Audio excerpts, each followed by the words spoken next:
Sila minsan ay nagtuturo sa kanilang mga estudyante kung papaano maging walang modo, lalo-lalo na sa mga nakakatanda or sa mga ibang tao. Inulan ng komento ang naging pahayag ni Yusek Claire Castro tungkol sa mga guro.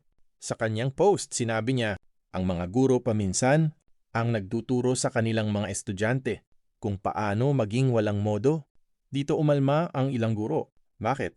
Dahil ang ginamit niyang salita ay ang mga guro at hindi ilang guro o may mga guro. Maaaring hindi naman intensyon ni Yusek Claire Castro na sabihin na lahat ng guro ay nagtuturo ng kawalan ng modo.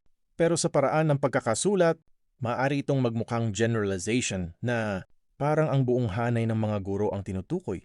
At dito, masasabi nating may pagkukulang sa pagpili ng salita.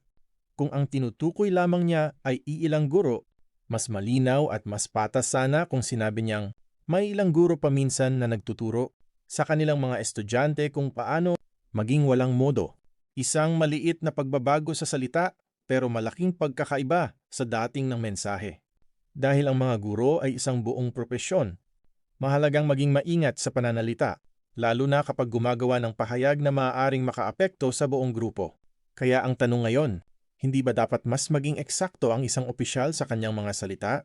Lalo na kung sensitibo ang paksang tinatalakay? At para maging patas, hindi rin natin dapat sabihin na sinabi niyang lahat ng guro ay walang modo.